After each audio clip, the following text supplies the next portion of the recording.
A gente segue falando, né, que ser pai vai além do amor, exige coragem, entrega e também um olhar sensível. Em Piedade, no interior de São Paulo, Clodoaldo é prova disso. Ele é pai de 2 crianças atípicas e ele transformou o desafio em missão e em uma escola inclusiva. O amor basta para ser um pai? Para o Clodoaldo foi necessário um pouco mais. Coragem, determinação e um olhar diferenciado para cada pessoa. Ele é pai de 2 crianças atípicas que precisam de atenção especial. E desses amores surgiu um amor ainda maior, a direção de uma escola inclusiva. A Escola Estadual Professor Carlos Augusto de Camargo fica em Piedade, interior de São Paulo. E a principal intenção do Clodoaldo como diretor é possibilitar a independência dos alunos. Os pais atípicos, eles têm uma sobrecarga imensa, né? E eles têm expectativas que os filhos sejam cuidados quando não estão nos seus braços, né? Então, o que eu imaginei? Bom, se eu quero isso para os meus, então eu tenho que fazer isso também para os que estão na minha escola. A chegada dos filhos Gustavo e Helena foi o maior presente de sua vida, mas o diagnóstico de autismo foi um susto. No começo não é fácil, né? No começo você cria todo... o Gustavo, meu primeiro menino, né? Eu tinha toda uma imagem de um pai com um menino. Aí você começa a entender, né? O que é, tal, o que ele vai poder fazer. Aí tem a fase do luto. Você desconstrói tudo que você imaginou e começa a viver o real, né? Essa fase foi difícil. Essa fase foi muito dolorida, mas depois eu fui entender que eu acabei sendo privilegiado por um ser de luz, um ser de amor, né? Que só me trouxe felicidades, né? As dificuldades e o amor do dia a dia são divididos com a esposa. Eu me sinto agraciada por Deus mesmo, por ter o Clodoaldo na minha vida. Porque além de ele ser um excelente companheiro, marido, é um ótimo pai, um pai maravilhoso, que eu não sei nem como explicar. O meu coração assim, se enche de emoção, de alegria mesmo, por eu ter ele do meu lado. Para o Clodoaldo, criar e ensinar crianças atípicas é missão. As crises podem chegar de mansinho e com paciência elas vão embora. E é assim que você acalma sempre quando ele tem uma crise, com carinho, com amor? Ele gosta muito do beijo do pai e para respirar, né? Para gente respirar juntos. Aí ele demora um pouquinho, mas ele acalma. A comunicação receptiva dele é muito boa. Ele entende tudo, sabe, né, todas as coisas da idade dele, mas ele não externa, né? Ele não faz construções discursivas, né? Ele solta algumas palavras. Então você tem que aprender com o olhar, com o gesto, mas ele se comunica muito bem. Por exemplo, né, o ovo para ele é assim, e a galinha é assim, né? O sorvete, né, ele faz assim, né, filho? E o carro, como que é? Entendeu? É a comunicação dele. E com esse mesmo cuidado, ele conquista os alunos da escola. Vem cá, Clodoaldo, agora é a hora da verdade. Isso aí. Clodoaldo é um bom diretor? Tá com moral, hein? Se houver exclusão, eu sou a inclusão. Falei isso pra vocês, né? Olha só, que orgulho, né?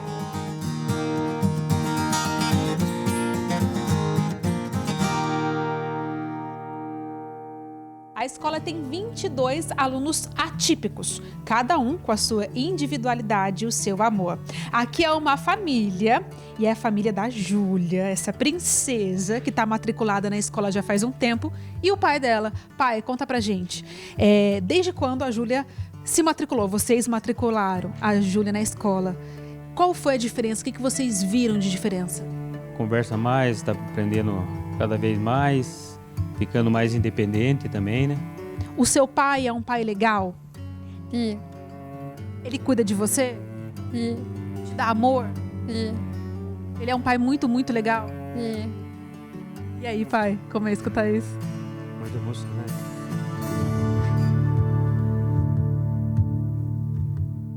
Amor, a gente sente? Tá no coração? Tá no coração. Sente, tá muito no coração da gente. Ainda mais uma pessoa igual ela, né? Não só ela também, a outra também, né? A outra filha também, né? Você se orgulha demais das suas 2 meninas. Me orgulho bastante. Emoção que o Clodoaldo também não segura quando lembra das vitórias dos filhos.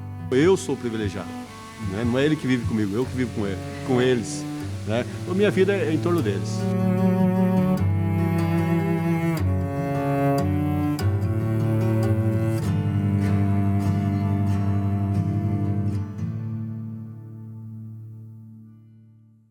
tem melhor presente que a presença de um filho? Não tem não, viu? Como vimos na reportagem, o Dia dos Pais está chegando e quem vende online já está de olho no carrinho cheio.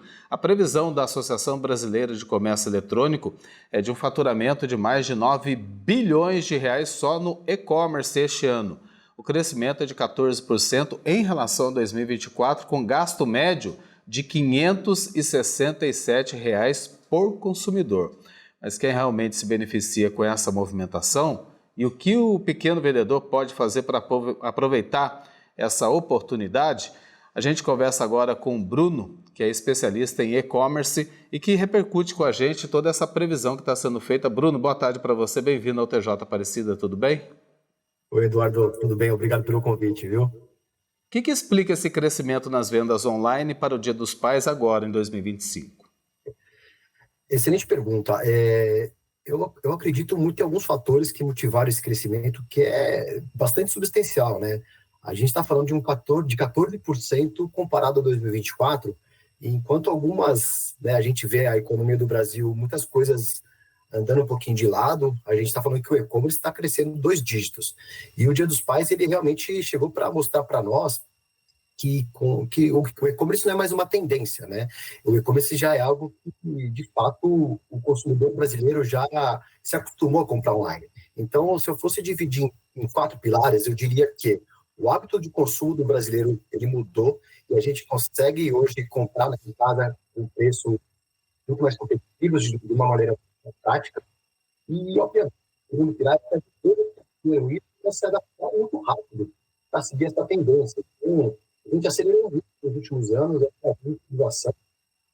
E eu costumo dizer que, devido à pandemia, a gente impulsionou tudo isso, a gente acelerou cerca de 5 a 6 anos a explosão dentro do Brasil. E, obviamente, os times de marketing não entenderam que é muito mais sobre conversão do que simplesmente executiva da nossa página. Então, acho que o ecossistema está muito mais maduro e os empresários que perceberam isso estão, de fato, conseguindo surfar essa onda, esse momento que é bastante interessante para o nosso mercado, viu, Eduardo? Oi, Bruno, boa tarde para você, seja bem-vindo aqui ao TJ. Eu já aproveito para te perguntar também, agora, como que os pequenos, os médios negócios podem se destacar também nesse cenário tão competitivo e online, né?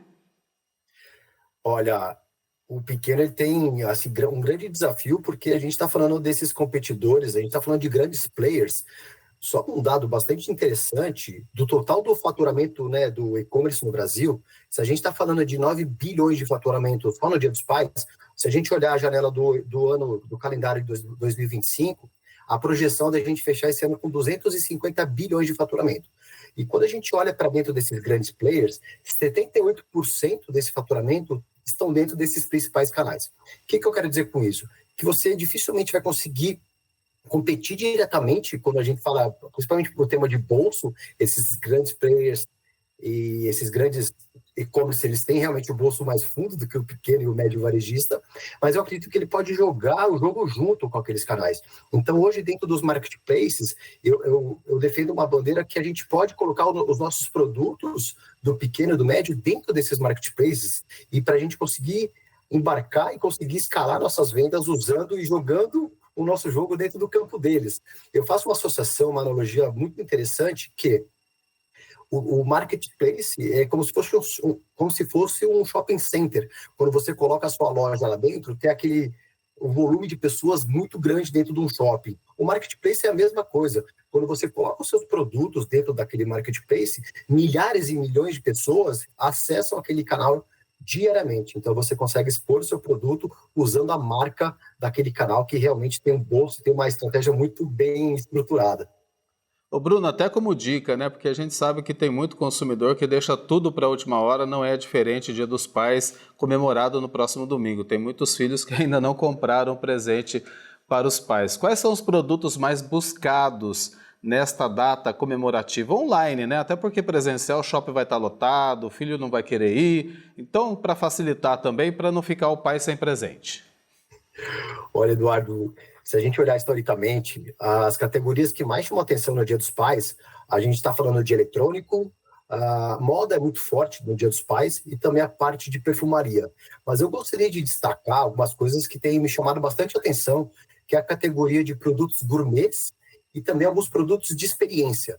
A gente muitas vezes associa o e-commerce apenas daquele produto mais útil, aquele produto de prateleira, mas hoje dentro do e-commerce a gente consegue vender, né, por exemplo, alguns serviços como day use dentro de um hotel, a gente consegue para algum tipo de salão de cabeleireiro, então a gente consegue vender também experiência, e isso tem me chamado a atenção porque você consegue entregar, principalmente nessa data tão especial, a gente consegue entregar para os nossos pais, por exemplo, algo mais memorável e algo mais marcante do que simplesmente uma garrafa de vinho, por exemplo. Então, assim, hoje a internet ela abriu muitas portas e quando a gente fala em crescimento, acho que o pequeno e o médio empreendedor tem que olhar isso como uma grande oportunidade para conseguir se posicionar nesse canal digital.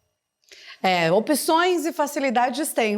O pai não pode ficar sem presente, né, Bruno? Não tem desculpa, né, Bruno? Não tem desculpa, não. Não tem. Obrigada, viu, Bruno, Valeu. pela participação. Obrigado. Um ótimo dia. Pra você Abraço. também.